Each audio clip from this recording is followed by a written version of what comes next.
Muy buenas para todos y todas quienes nos escuchan y nos ven. Recuerden que estamos acá en un nuevo episodio de Sabiduría Pop, un espacio para compartir todo lo que sabe la gente. Recuerden que pueden suscribirse a este canal si están viendo esto en YouTube y si están escuchándolo en cualquiera de las plataformas de podcast pueden darnos seguir, compartirlo con sus amigos y difundir todo lo bueno que ocurre en este canal. El día de hoy estoy pues nuevamente en una entrevista pop con @Gilberto Méndez. ¿Cómo estás, Gilberto? ¿Cómo estás? ¿Cómo están todos? Jaino, ¿cómo te ha ido? ¿Cómo has pasado la semana? Todo bien, todo sabroso, todo bello, todo bonito. Gracias a Dios. Mire, y cuéntanos, ¿qué tenemos hoy? Hoy tenemos algo bien interesante. Sí, el día de hoy estamos con un invitado muy especial porque vamos a hablar con el doctor Tomás Alba. Tomás Alba es un especialista en traumatología y ortopedia con estudios de cirugía de pie y tobillo. ¿Y para qué sirve hablar con un doctor que tiene pues este background de, bueno, sí, de traumatología y de las ciencias de la salud? Pues sirve para conocer un poco acerca de las lesiones deportivas, lesiones que, aunque usted no lo crea, le pueden ocurrir a una superestrella, pero también le pueden ocurrir a usted y, bueno, a nosotros también nos han ocurrido. Dígalo ahí, Gilberto. Sí, le puede ocurrir una superestrella o a un superestrellado. No te escapa. Y ni siquiera haciendo ejercicio. O sea, el simple hecho de caminar Existiendo. o ir a algún sitio ya implica un esfuerzo físico y estás propenso a lesiones. Pero eso nos lo va a explicar el doctor Tomás. Tomás, buenos días, ¿cómo estás? Buenas tardes, buenas noches. Buenos días, Gilberto, ¿cómo estás? Buenos días, Jaino, ¿cómo está todo? ¿Cómo están ustedes por sus zonas geográficas? Todo bien, todo bien. Me Todo bien alegra por aquí en bastante. esta parte del mundo. Oye, vestido con la camisa de la selección. Siempre, con el corazón vino tinto. Bueno, es que Tomás Alba es venezolano, pero también es colombiano, tiene dos nacionalidades, y no solo eso, él estuvo con la Federación Venezolana de Fútbol como médico, como traumatólogo, atendiendo allí ahí los temas relacionados con los deportistas profesionales, serían deportistas de alto nivel, Tomás, serían personas de alto Sí, rendimiento. cuando yo estuve vinculado, digamos, trabajando con la Federación Venezolana de Fútbol, fue con los deportistas, pero los de abajo, ¿no? Los más jóvenes. Sin embargo, aunque sean jóvenes, no quiere decir que no sean profesionales. Sí, o sea, ellos dedican gran parte de su tiempo del día al deporte y pues aunque algunos reciben pagos, algunos están federados, siguen siendo, y algunos no les pagan, pues, pero están federados, son deportistas profesionales, que digamos es una de las diferencias que hay entre un deportista profesional y un deportista aficionado o amateur o dominguero. La diferencia es pues que el profesional le pagan o está federado, o sea, tiene una federación que lo respalda y el otro no vive de eso. Y ambos se pueden lesionar, Tomás. ¿Qué sería entonces una lesión deportiva? ¿Cómo la podríamos como definir para que el espectador entienda? Sí, una lesión deportiva es aquella que ocurre realizando o practicando algún deporte o en entrenamiento para algún deporte. ¿Sí me hago explicar? Sí. Porque puede haber una lesión deportiva durante el evento deportivo o puede haber una lesión deportiva durante el entrenamiento para el evento deportivo. Si yo me lesiono caminando, lo que decía Jaino, si yo no soy deportista, si me lesiono caminando o corriendo al autobús. Eso no es una lesión deportiva, pero es una lesión que puede ser relacionada o puede tener comparación con una lesión en deportista. ¿Sí? Lo que pasa es que lo que diferencia la lesión deportiva de una lesión no deportiva, o sea, las lesiones son las mismas. Un futbolista va a tener un esguince igual como el que va a tener una persona caminando en la calle, ¿sí? Un deportista en un entrenamiento puede ir caminando para su cancha y se esguinza el tobillo. Y tú puedes ir caminando a tu trabajo y te esguinzas el tobillo. La lesión, el esguince propiamente dicho, es el mismo. La diferencia es el tiempo de recuperación o digamos lo que uno hace para recuperar a ese paciente, digamos, más rápido. Tú un deportista no lo puedes tener parado 3, 4 semanas y mucho menos si es un deportista de élite. Primero porque vive de eso, segundo porque tiene compromisos con el equipo, con la federación y con los patrocinantes. Entonces tú no puedes tenerlo parado 3, 4 semanas por un esguince. ¿Sí me hago explicar?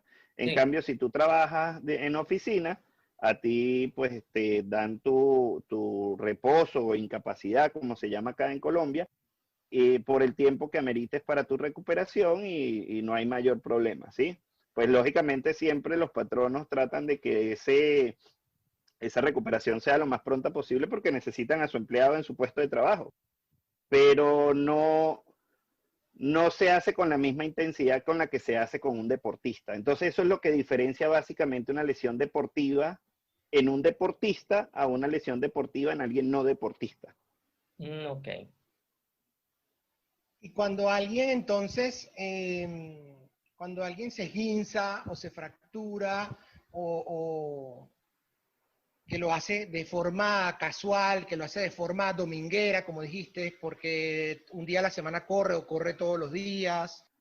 Últimamente en los países, no sé si en Colombia, en Venezuela se vio mucho, empezaron todas estas cosas de las carreras, la gente se volvió runner de repente, todo el mundo empezó a hacer maratones, media maratones. Esta gente que hace eso, cuando se lastima, puede que ocurra porque no tenga como la correcta información de cómo debe hacerlo o realmente se fractura porque al fin y al cabo el cuerpo llega a un momento donde nos detiene o no puede dar como más.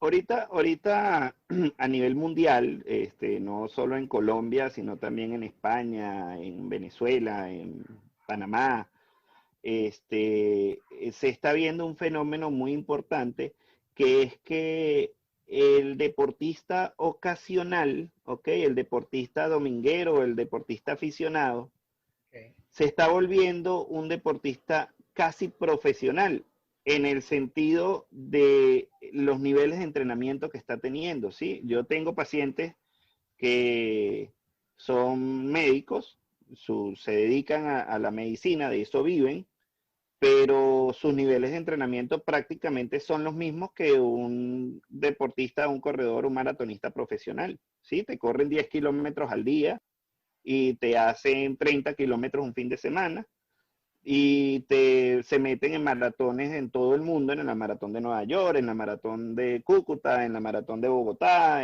van y viajan con los maratonistas, pero no se dedican a eso, no es su fuente de sustento familiar, Bueno, son ¿sí? amateur. Son amateur, pero entrenan como profesionales. Entonces, ¿qué estamos viendo? Estamos viendo que esas personas se están lesionando y están sufriendo enfermedades, ¿sí?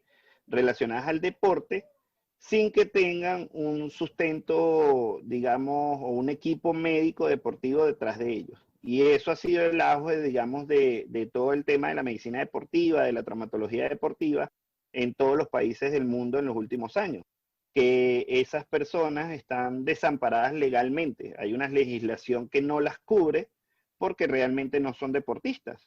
¿Sí me hago explicar? Entonces, por lo menos en Sí. España hay ahorita una discusión sobre el tema de las valoraciones precompetitivas que se hacen lógicamente a deportistas federados o que van a entrar a una federación deportiva, pero no se hace a los deportistas aficionados. Y los deportistas aficionados están sufriendo de muerte súbita, que es nuestra principal preocupación siempre.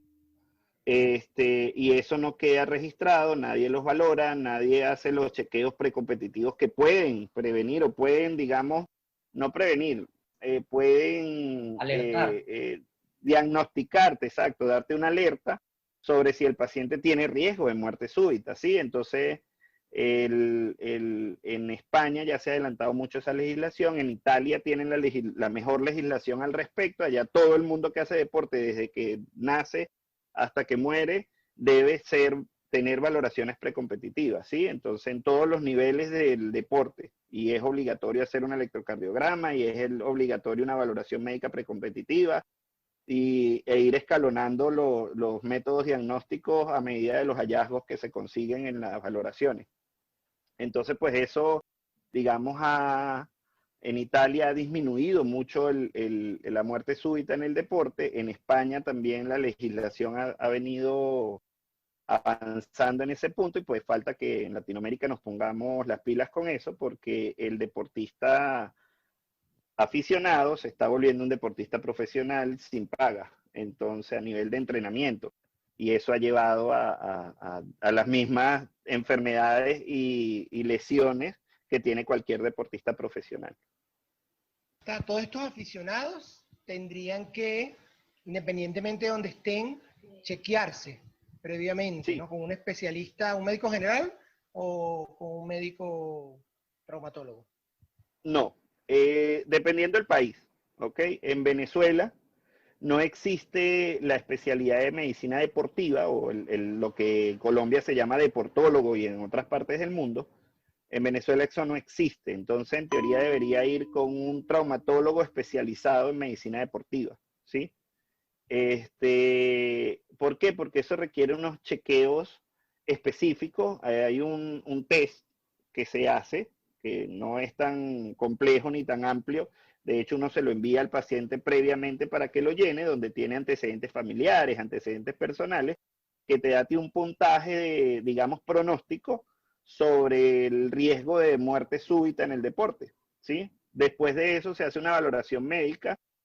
Básicamente se hace un chequeo completo de rangos articulares, de auscultación cardíaca, pulmonar, se revisa todo el sistema musculoesquelético, ¿sí?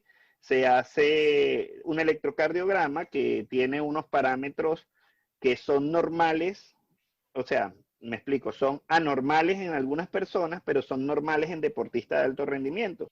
Y entonces ahí es donde está la experticia del profesional, donde debe saber que a lo mejor una variación en una parte del electrocardiograma es normal para esa persona porque es un deportista de hace muchos años y tiene, digamos, algunos cambios electrocardiográficos que se consideran normales para él.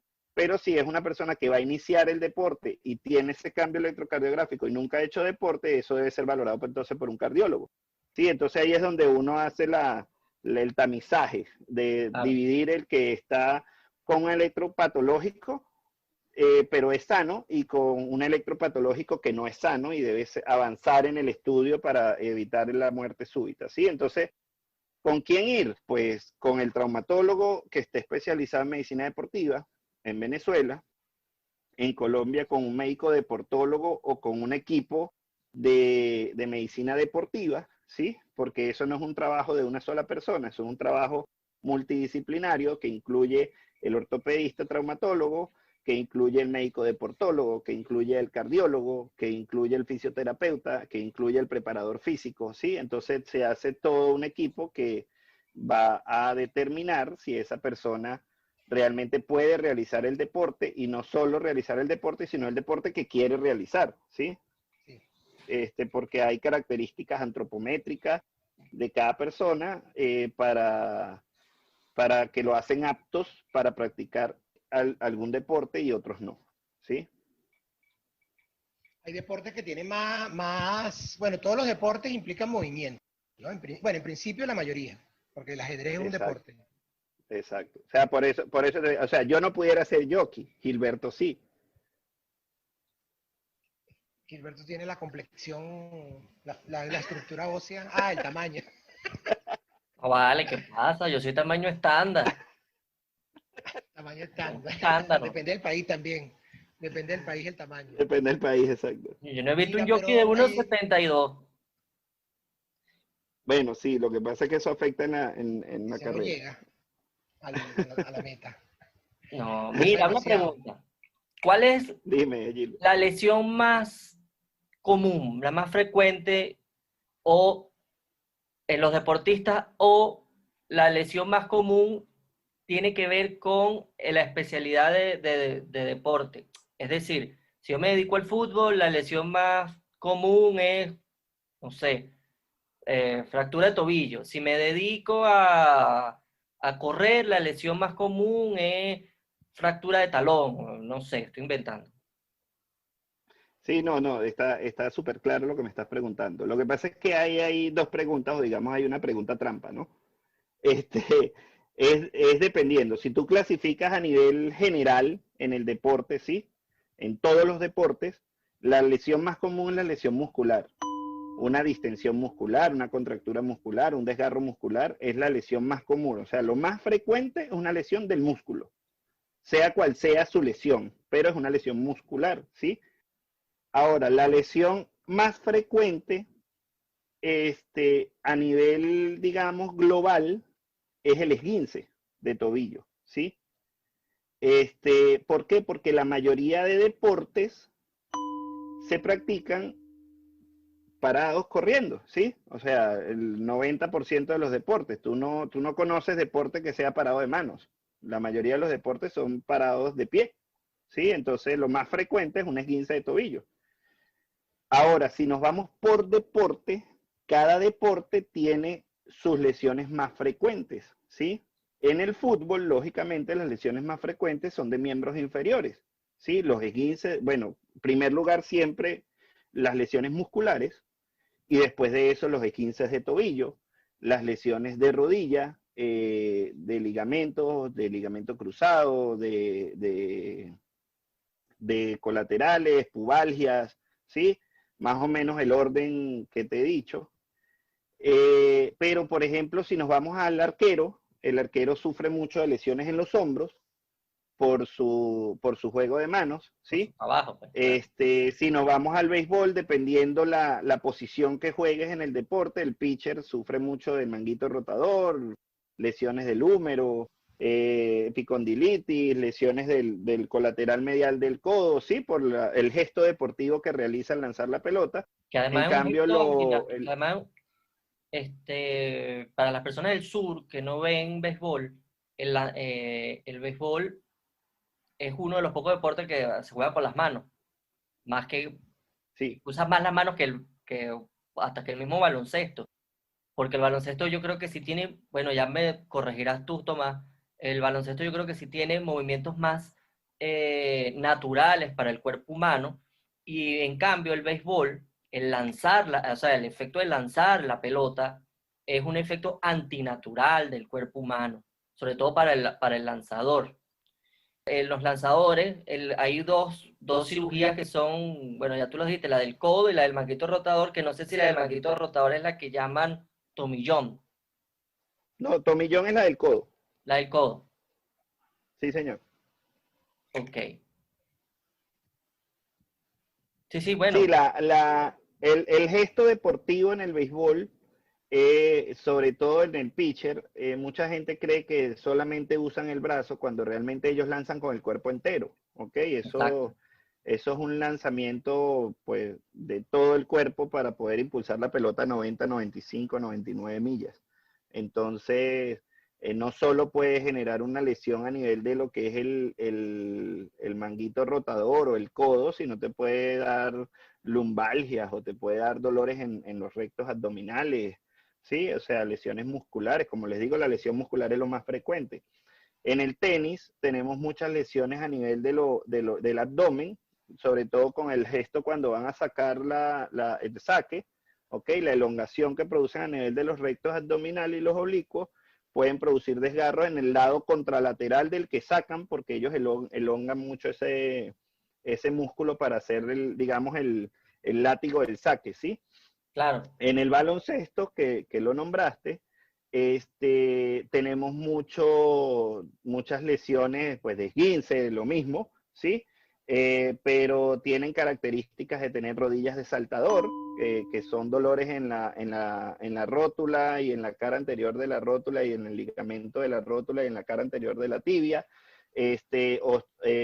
periostitis tibiales, tiene muchas lesiones a nivel de los gemelos, rupturas del tendón de Aquiles. De hecho, ahorita un basquetbolista de la NBA acaba de tener una lesión del tendón de Aquiles, no recuerdo quién fue, hace como una semana.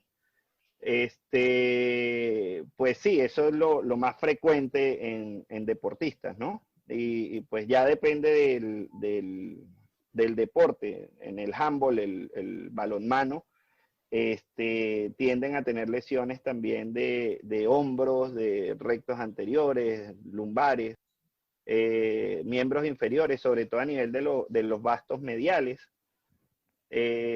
Mayormente son esas las lesiones que se presentan, pues dependiendo de cada deporte y del nivel del deporte, porque por ejemplo en el handball, a medida que va aumentando el nivel de profesionalismo, van aumentando las lesiones, ¿sí?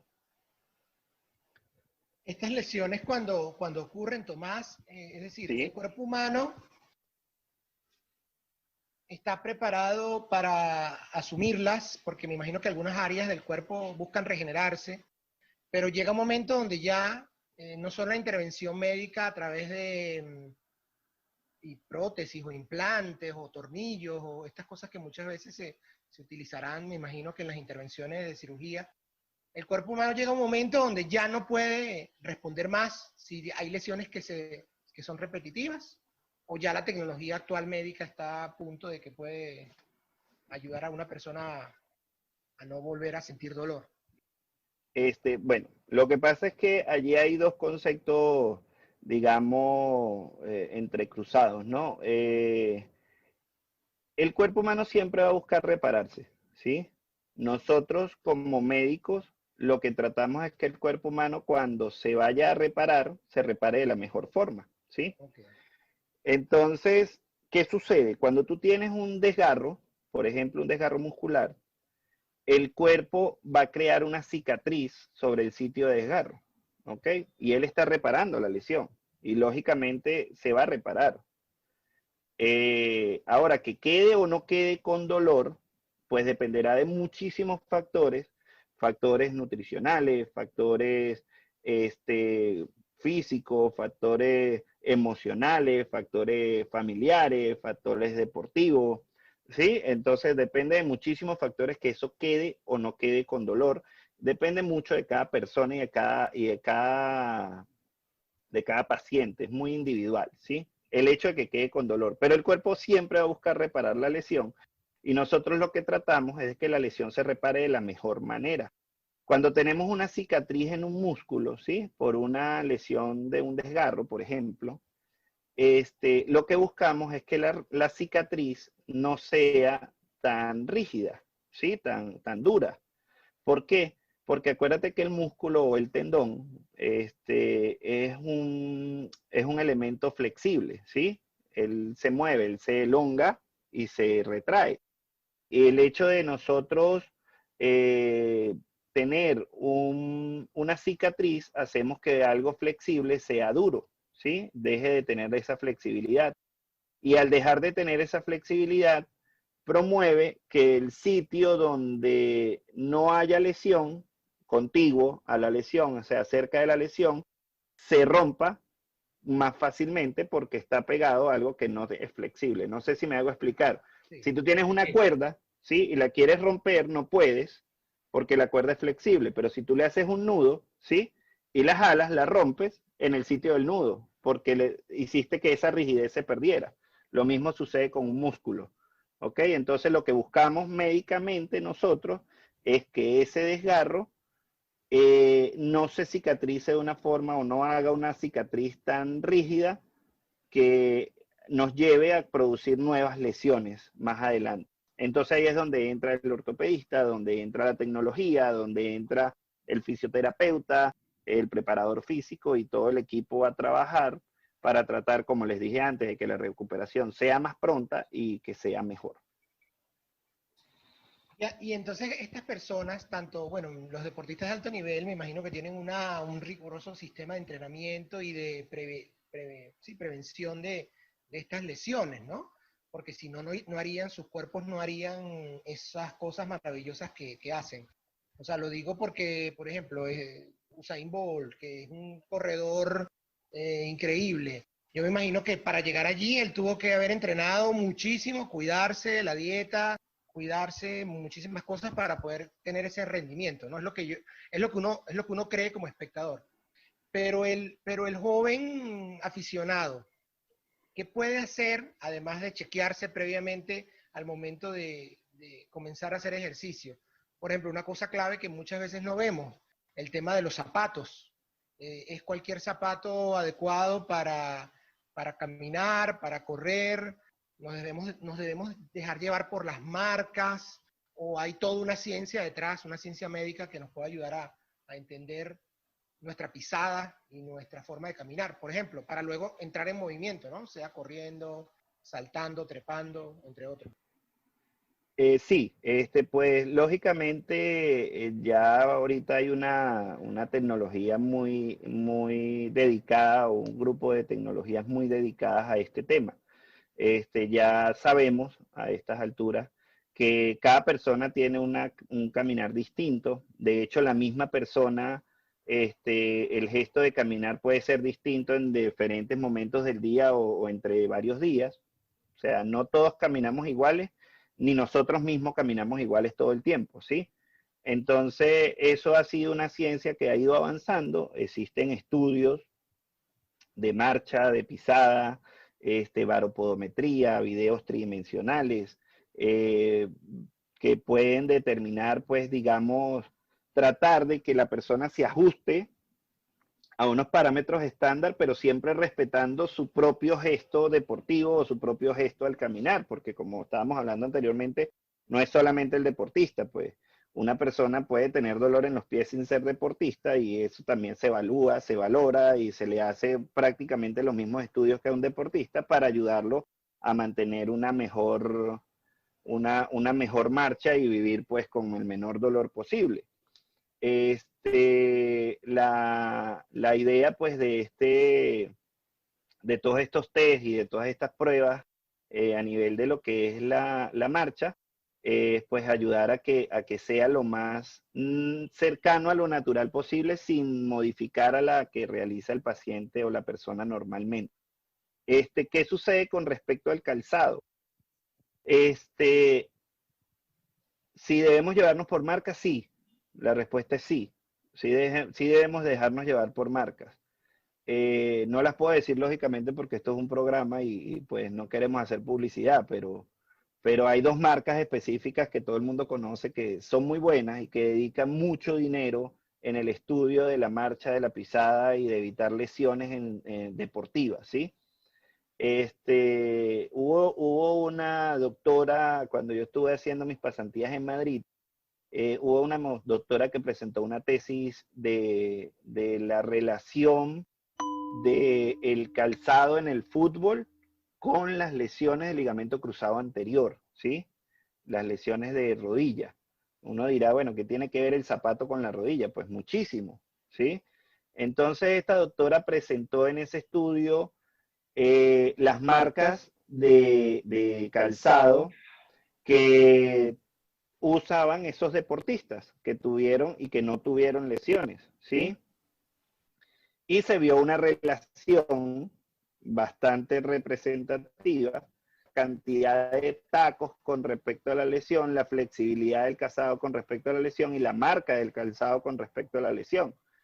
Entonces ella fue un poco más allá en su tesis y trató de hablar con los representantes de diferentes marcas que le mostraran qué tipos de estudios hacían ellos para evitar las lesiones deportivas con su calzado.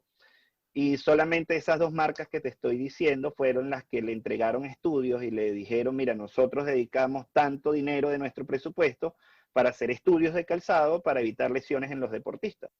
Entonces eso te habla a ti de la responsabilidad que tienen esas marcas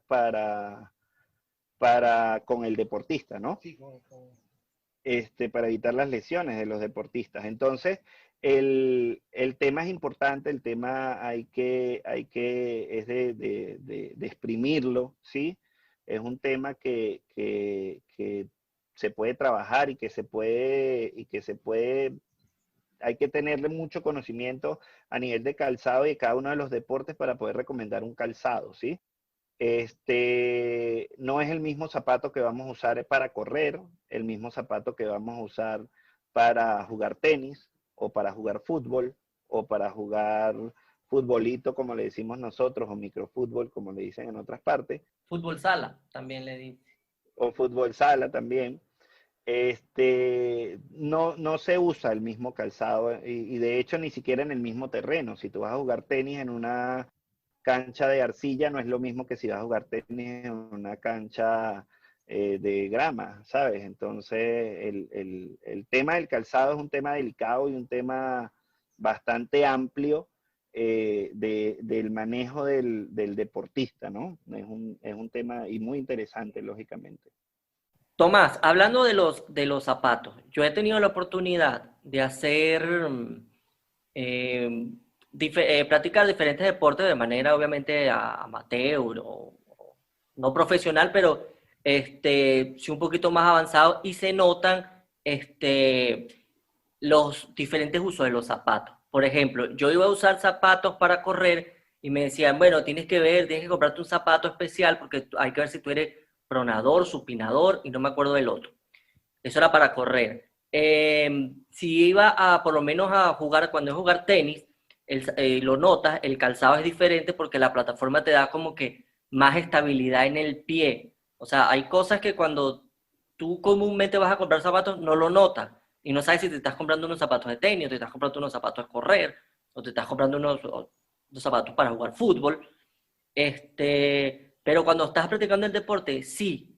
O sea, me imagino que eso tiene que ver con lo que estás hablando de que el pie necesita diferentes estructuras y diferentes maneras de pisar. De hecho, los zapatos de fútbol, que se usan tacos, son diferentes a los zapatos de béisbol que también usan tacos. Sí, pues los zapatos ya con toda la tecnología que les había hablado anteriormente y otras tecnologías, pues digamos, mucho más costosas, los profesionales en realizar calzado deportivo ya han sido cada vez más específicos en su calzado. Existen zapatos que tienen unos pequeños alerones a los lados para los tenistas que evitan los esguinces de tobillos en el tenista, ¿sí? Te dan, como tú bien dijiste, mayor estabilidad, pero tú no puedes poner a un futbolista, por ejemplo, con una cosa de esa. O no puedes poner a un basquetbolista con una cosa de esa porque entonces limitaría el gesto deportivo, el dribbling. Sí, el, el, el tema del calzado, pues lo pronador, lo supinador del pie, eso se ha hecho muy comercial, más de lo que yo quisiera, porque pues he visto también muchos errores a nivel de lo que es la venta del calzado para pies supinadores o pronadores, ¿sí? Ya hay empresas o tiendas o grandes tiendas de ventas de calzado que tienen varopodómetros en su tienda y le paran a la persona y le dicen, tú tienes un pie pronador, cómprate tal zapato, ¿sí? Y eso no es tan sencillo, si no nos subespecializáramos en eso, ¿sí? El problema es como todo, o sea, todo el mundo es ingeniero, todo el mundo es médico, todo el mundo es economista, porque puede hablar del tema, pero no quiere decir de que sea experto, ¿sí? Yo no me considero experto en el tema y yo lo he estudiado. Sin embargo, pues creo que en ese sentido las tiendas sí tienen que tener un poco más de responsabilidad porque el zapato para pronador o el zapato para supinador no necesariamente es el zapato más indicado para ese deportista, porque que tú te pares con un pie supino o camines con un pie supino no quiere decir que corras con un pie supino, ¿sí? Y el gesto deportivo puede ser totalmente distinto. Entonces, ahí sí creo que las personas que se dedican un poco más intensamente al deporte deben ir con alguien que realmente conozca el tema y no confiarse solo en una tienda. Y lo digo por experiencia con mis pacientes. Yo hago pruebas de la marcha y hago valoraciones de las huellas, de la pisada, del caminar, videos en cámara lenta y todo esto. Y he tenido varios pacientes que me dicen, doctor, es que yo fui a tal tienda y me hicieron la prueba y me indicaron estos zapatos, pero me molestan, no me gustan, lo siento incómodo, ¿qué hago? ¿Sí? De hecho, ya la mayoría de la tendencia está yendo, es en vez de tener un zapato pronador o supinador, es tener una plantilla personalizada que sea para el pie de la persona, pronadora, supinadora, o que tenga una talalgia o que tenga una metatarsalgia, ¿sí? Entonces uno busca, digamos, de corregir la mayor cantidad de problemas con respecto o con el uso de una plantilla que sea adaptada específicamente para esa persona. Como les dije anteriormente, o sea, los pies, el caminar de cada persona es distinto hasta en la misma persona en diferentes días. Entonces, no puede haber un zapato genérico que sirva para todos los pies supinos o un zapato genérico que sirva para todos los pies pronos. Eso no es lógico, no existe, ¿sí? ¿Cómo se llamaría ese especialista al cual consultar para poder evaluar la pisada, la huella? Ah, ese está en la Avenida Urdaneta, se llama Doctor, tú sabes. Ese de los Sí, callos. No el de los vale, callos y el de la uña encarnada y los guanetes. no vale, el Mira, Doctor Chol, ¿te acuerdas? Que ponía... por eso. Sí, no, pues esa empresa se está dedicando y está entrando en terreno, digamos, un poco en discusión. Lo que pasa es que, pues, ellos tienen su dedicación. ¿Qué sucede? Realmente el que se ocupa de esa parte de la huella, de la pisada y de confección de plantillas y todo ese tema, ¿ok? Es un podólogo, pero no un podólogo como el del doctor que usted está diciendo, Ujú. sino un podólogo especializado digamos, en ortopedia en lo que es la huella, la pisada y todo eso. Ese es el nombre que se le da en Europa a esa persona, que por lo general o es un médico o es un fisioterapeuta que se ha especializado en podología, ¿sí? Acá en nuestro cono sur, nosotros conocemos a los podólogos como la señora que te hace las uñas, que te saca las uñas encarnadas y que te lima los callos de los pies, ¿sí? Y entonces te vende una plantilla genérica que cuesta $5, Sí. por poner un precio genérico que todo el mundo entienda, ¿sí? Pero que no está, digamos, indicada precisamente para tu pie, ¿sí? En cambio, el especialista en ese tema no solo te va a valorar el pie, sino que te va a confeccionar una plantilla que sea indicada para tu pie. ¿Sí me hago explicar? Sí, es como los médicos ortopédicos que te mandan que obviamente, bueno, yo no sé qué harán, pero a grandes rasgos te ven el pie, ven qué cantidad de puente tienes, no sé si eso tampoco se llama así a nivel médico, ven qué tanto puente tienes y te mandan una plantilla especial y la mandaban a diseñar y la mandaban a cierto sitio y en cierto sitio decía esa plantilla Correcto. especial para tu pie, del pie. El, el ortopedista o el especialista o el técnico ortopedista, que es el que realiza el calzado, las botas ortopédicas, para el pie plano y todo ese cuento, es al que el podólogo envía su receta para hacer esas plantillas. Lo que pasa es que eso era, digamos, la forma vieja de hacerlo, ¿sí? Todavía se sigue haciendo en muchas partes. Sin embargo, pues ya la tecnología ha avanzado mucho y lo que se hace es que se hace una plantilla con una brocadora o una...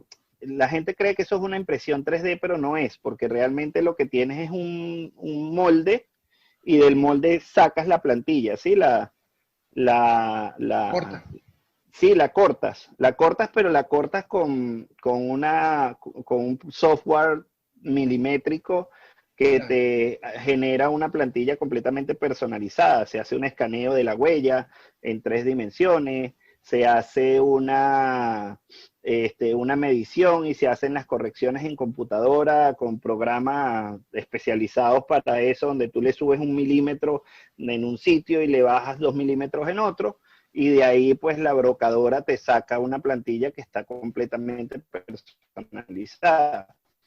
Hay quienes van un poco más allá y aparte de eso le ponen soportes a esa plantilla que ya se hizo en una broca 3D. Entonces, eso ha cambiado mucho y pues ha generado, digamos, toda una industria detrás de la plantilla y la confección de plantillas para los deportistas y para los no deportistas. ¿Ok?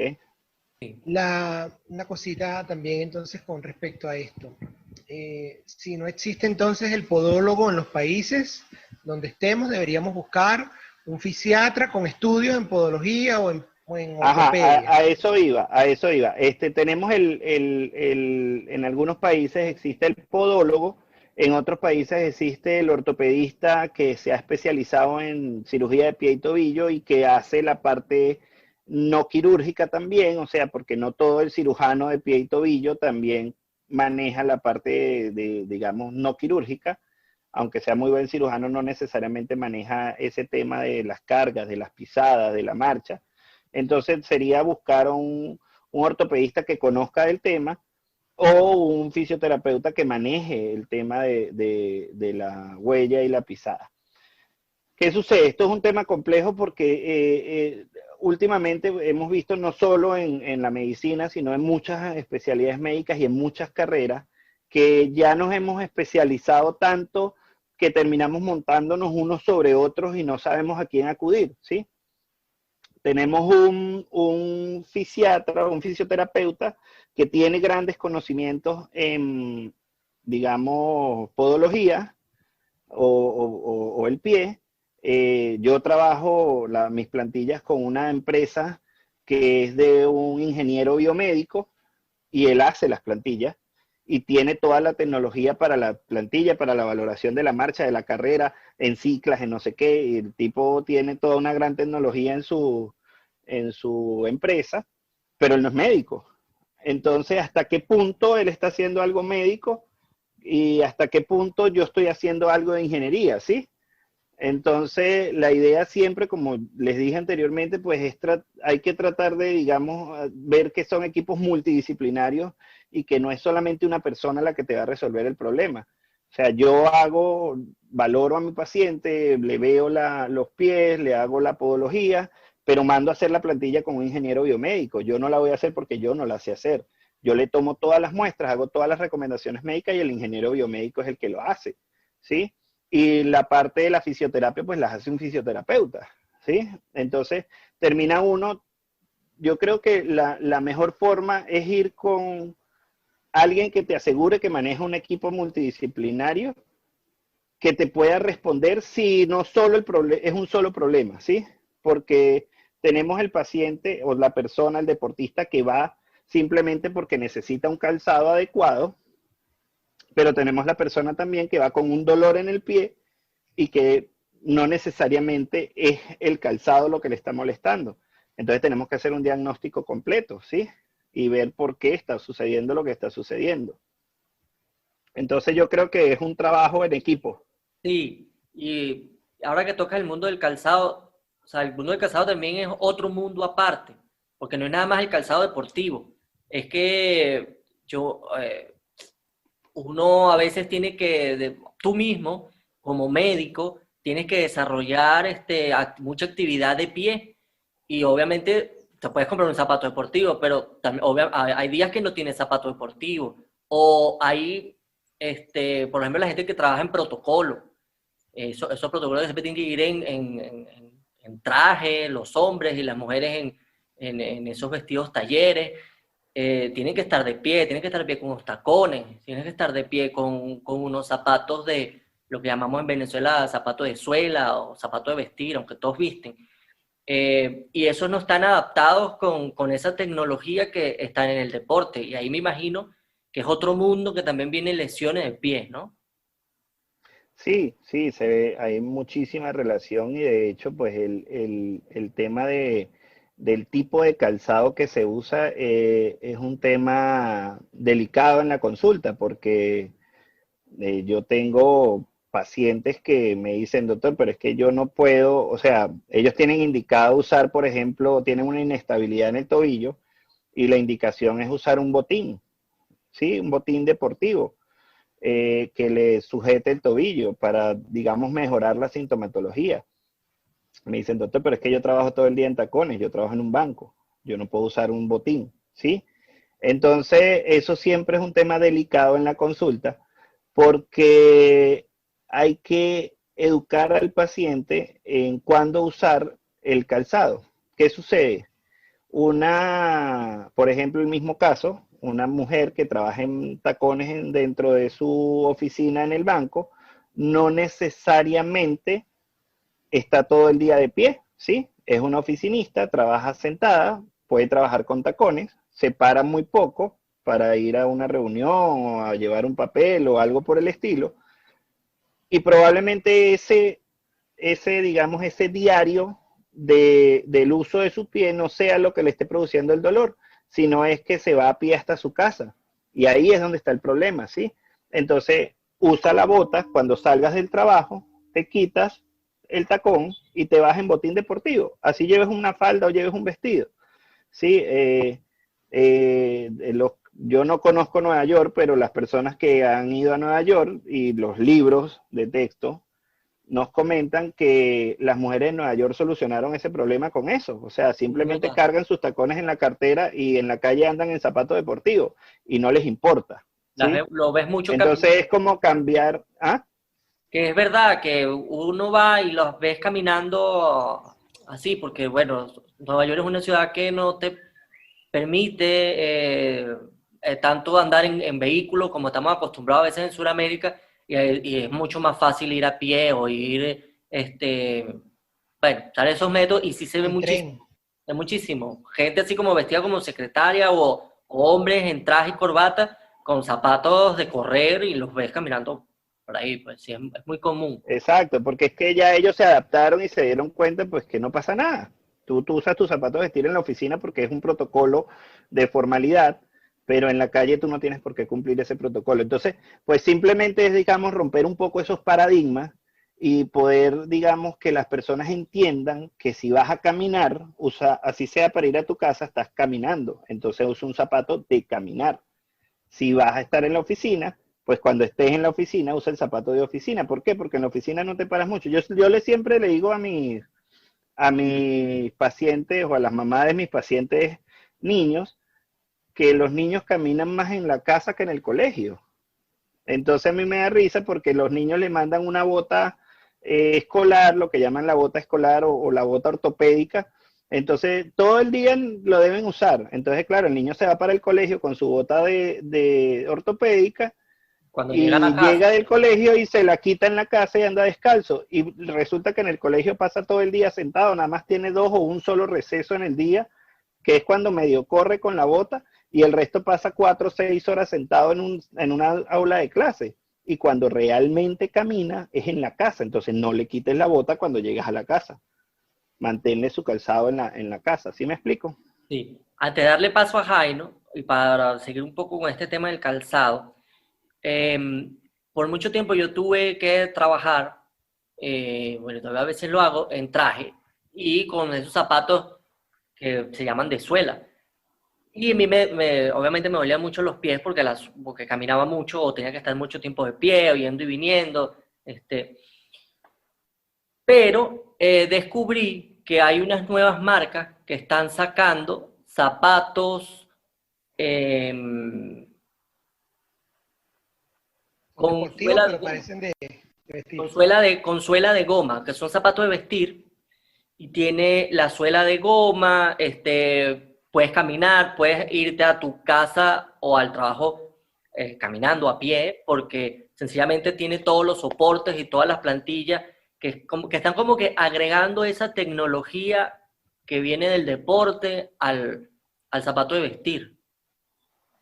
Sí, pues últimamente, como les digo, el tema del confort en el calzado ha tomado mucho vuelo. Sin embargo, hay una gran realidad con respecto a las marcas, y es que ningún calzado, y ustedes lo pueden revisar en los zapatos que tengan en su casa, les doy un minuto para que vayan y los vean, no mentira, pero pueden ver que ningún calzado tiene puente, ¿sí? Tiene un soporte a nivel del arco plantar, ¿sí? Y que ninguna plantilla o ningún calzado tiene ese puente, porque ese puente es distinto en todos nosotros.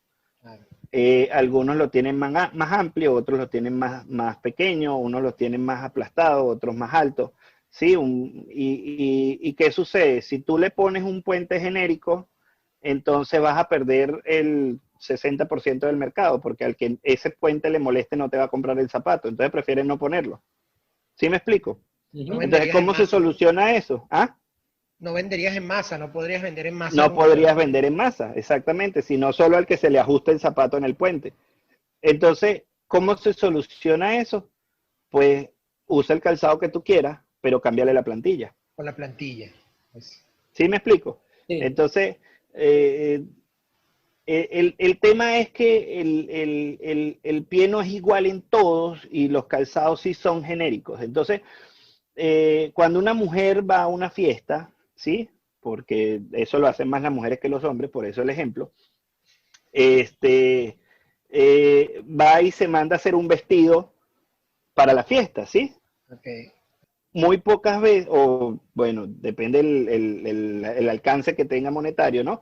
Pero digamos que la mujer va a preferir que le hagan un vestido a su cuerpo que comprar un vestido para que se le adapte a su cuerpo, ¿sí?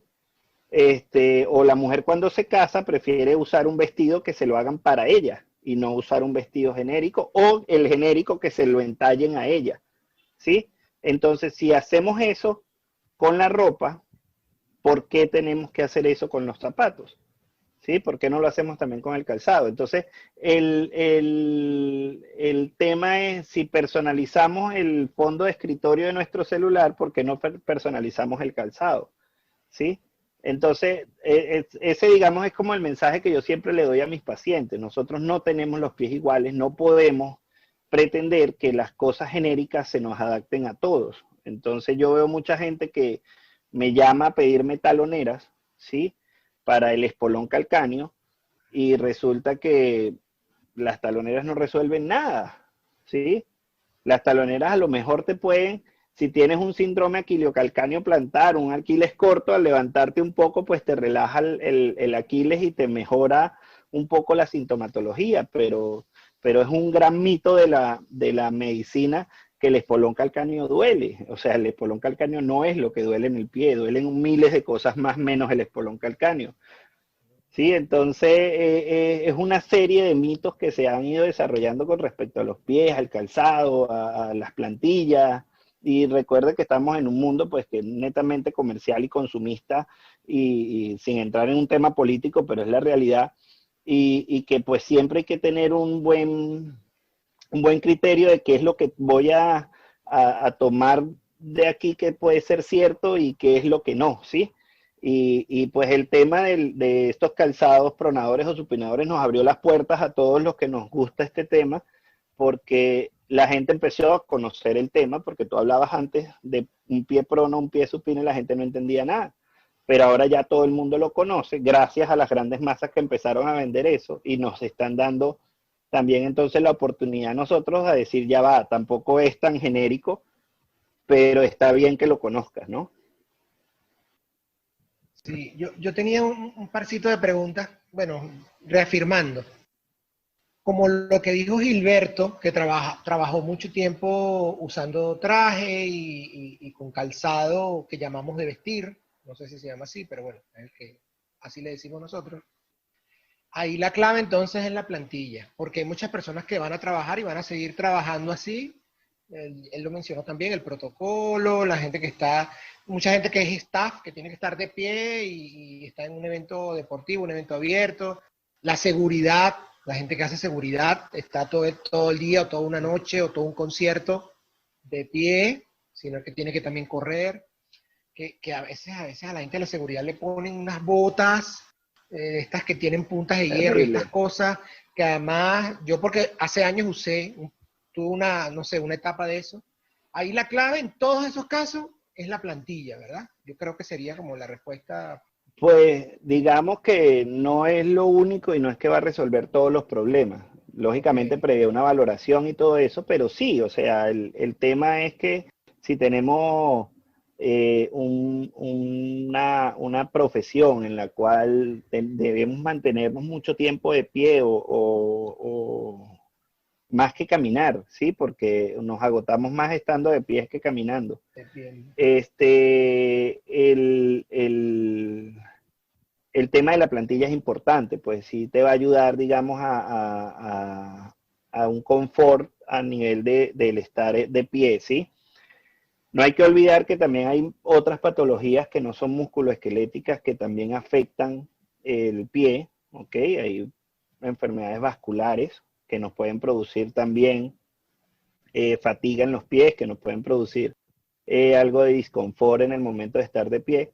Y también hay patología a nivel de nervios, nerviosas, ¿ok? Que nos pueden producir ese tipo de dolor y disconfort en el pie, radiculopatías por problemas en la columna, compresiones de los nervios a nivel del pie, algo que estábamos conversando, el síndrome del túnel del tarso, que es una compresión de un nervio a nivel del tobillo, y que eso no te lo va a corregir una plantilla, puede ayudar, pero no te lo va a corregir completamente. Entonces, pues, por eso les digo que no hay que quedarse únicamente con el que te diga yo te hago unas plantillas y ya, eso amerita una valoración médica y pues determinar si realmente la plantilla va a funcionar para eso. Pero también la plantilla podría ser algo preventivo, ¿o no? Hacerlo antes de que ocurra Sí, el dolor o que ocurra la presencia de una molestia, ¿o no? sí, por Sí supuesto sería lo que sí. ideal. Eso Sí, lo veo como preventivo también, no solo como... Porque claro, muchas veces vamos al médico porque ya sentimos el dolor, la molestia, el cansancio. Digo también como para poder prevenir. Y otra cosita que te iba a preguntar, Tomás, que me acordé, no sé si tiene que ver un poco también con este tema de lo que hemos estado hablando, las aplicaciones de los teléfonos, y de los teléfonos y de los relojes, nos hablan siempre de 10.000 pasos como meta del día. Por ejemplo, a mí me marca siempre los 10.000 pasos, actualmente en este 2020, que ya sabemos que ha ocurrido, cuando estoy limpiando. En el día de trabajo también, porque me toca mucho moverme, pero cuando estoy limpiando o todo el día en la casa o algo, me marcó 10.000 pasos y él lo marca como un éxito. ¿Qué significa eso de los 10.000 pasos? ¿Eso es algo, una medida como internacional? ¿Eso es algo que debe ser para evitar el sedentarismo? ¿Qué nos puedes decir con respecto a ello? sí, lo que pasa es que hay estudios, ¿ok? Que ya demuestran que el sedentarismo o la falta de movimiento, ¿sí? Aumenta enormemente los factores de riesgo para enfermedades cardíacas, para enfermedades mentales, y para enfermedades musculoesqueléticas, ¿sí? No es el hecho de verse bien, es el hecho de no enfermarse, ¿sí? Los 10.000 pasos no te van a hacer que bajes de peso, ni te van a hacer que tengas un cuerpo esbelto, ni van a hacer que tengas una mejor contextura física, pero sí van a evitar de que, o disminuye, no evitar, disminuye el riesgo de enfermedades cardiovasculares, de enfermedades circulatorias, de enfermedades del sistema nervioso central, depresión y todas esas cosas por activación de catecolaminas y no sé qué otros cuentos. No son cuentos, ¿no? Pero lo digo así para ser un poco más textual.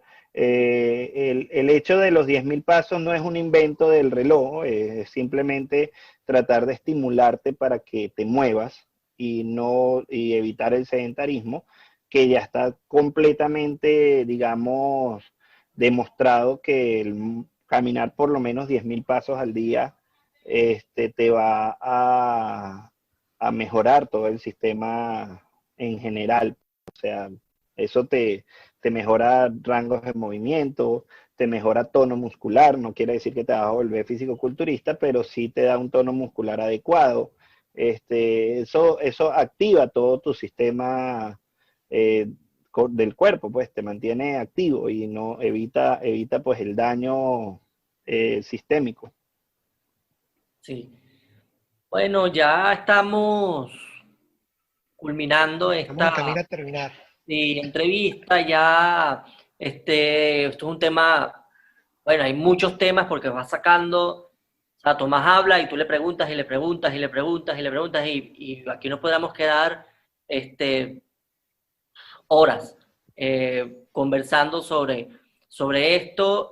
Si tienen alguna pregunta, alguna duda, déjenla en los comentarios o escríbanle a Tomás por sus redes que son... Sí, en Instagram es dr, de doctor, punto, tomás, punto, alba. Alba con B de Venezuela. Y Tomás sin H. En Comercial Facebook, de Venezuela. sí. En Facebook es doctor Tomás Alba, dr Tomás Alba. Y en Twitter soy @albatomás. Okay. Sí, no hay mucha complejidad, pues estoy a la orden, yo respondo por las redes sociales siempre que puedo. No me pidan tratamientos por las redes sociales, es completamente, Antiético. digamos, antiético darle un tratamiento a una persona sin conocerla, sin examinarla y sin saber qué tiene, No pero se sí puede me hacer pueden pedir nada consejos. online. Desde el punto de vista de la ortopedia, nada online se puede hacer, ¿verdad? Mira, yo lo he hecho algunas valoraciones online, sobre todo en personas de la tercera edad ahorita con la pandemia, mayores de 70 años, pues he hecho una o dos consultas online, son muy difíciles de hacer, son muy complejas, y simplemente lo que debe estar claro el paciente, y de hecho acá en Colombia hay una legalidad en la cual se firma un consentimiento informado antes de hacer la consulta, es que eso es una orientación diagnóstica, ¿ok? No nos va a dar diagnóstico y por tanto es muy difícil dar un tratamiento, sin embargo uno lo manda con toda la advertencia al paciente que el tratamiento es simplemente un tratamiento sintomático, que vamos a tratar de ir dirigido a lo que tiene o lo que pensamos que pueda tener, porque para nosotros los ortopedistas, traumatólogos y que nos especializamos en toda esta área, necesitamos tocar al paciente. Hay nervios, músculos, tendones, ligamentos, pruebas físicas, exámenes especiales, valoraciones podológicas, podoscopio, pruebas de marcha, baropodómetros que necesitamos como herramientas. Y siempre le digo a mis pacientes, mis primeras herramientas que empecé a usar en medicina fueron mis manos y yo no puedo dejar de usarlas para poder tener un 90% del diagnóstico. Todo lo demás, rayos X, resonancia, tomografía, son complementos. Tú me puedes mandar 50 resonancias, pero si yo no te he examinado, yo no sé o no puedo imaginarme cómo estás tú. ¿Sí? O sea, yo puedo ver una rayos X de una persona con una artrosis de rodilla que yo digo, esta persona tiene esa rodilla horrible y hay que operarla, y cuando tú la ves, la señora camina sin bastón, dobla la rodilla completa y el dolor es muy poco, entonces ¿para qué la vas a operar? Y he visto lo contrario, una rodilla que en rayos X se ve muy bien, pero la persona está sumamente patológica, sumamente dolorosa la rodilla, y resulta que hay que hacer otras cosas. Entonces, el examen físico para mí, no sé, seré vieja escuela o no sé qué pasa, pero yo no puedo dar un examen físico ortopédico, o sea, no puedo dar una consulta ortopédica online que sea completa si yo no examino al paciente. Entonces yo lo que le hago es le digo al paciente, pues te miro ahorita online y te termino la consulta en el consultorio y pues ahí te termino de dar el tratamiento, pero ahorita te ayudo a manejar el dolor mientras pasamos la pandemia. Es una orientación solamente, es muy difícil hacer una consulta como tal, porque la consulta amerita varias cosas. Bueno, está muy bien, está muy bien. Sí, es importante preguntarlo porque ahora el mundo se está inclinando al tema online, al tema a distancia y aunque el tema médico es algo que es difícil que deje de ser presencial, pues siempre es bueno preguntarlo, ¿no? Sí. Bueno, Sí, Tomás, de verdad que ha sido un placer estar aquí hoy contigo y como dice Gilberto, esto es un tema que salen y salen y salen y salen ramificaciones también por aquello interdisciplinario que nos comentaba, ¿no? sí, Pero qué sí, bueno señor. poder acercarnos a la idea de la salud física del movimiento, si es que Sí, se puede señor. decir así. Bueno, Jaino, bueno, Gilberto, de verdad muchas gracias por la invitación. Y pues nada, queda a la orden cualquier cosa, cualquier duda, pues podemos responderla con mucho gusto. Sí, bueno, también muchas gracias a todos los que nos vieron. No se olviden de suscribirse, darle like, que eso no cuesta nada, escribirle a Tomás cualquier cosa y dejar su comentario. Muchas gracias, Jaino, por el espacio.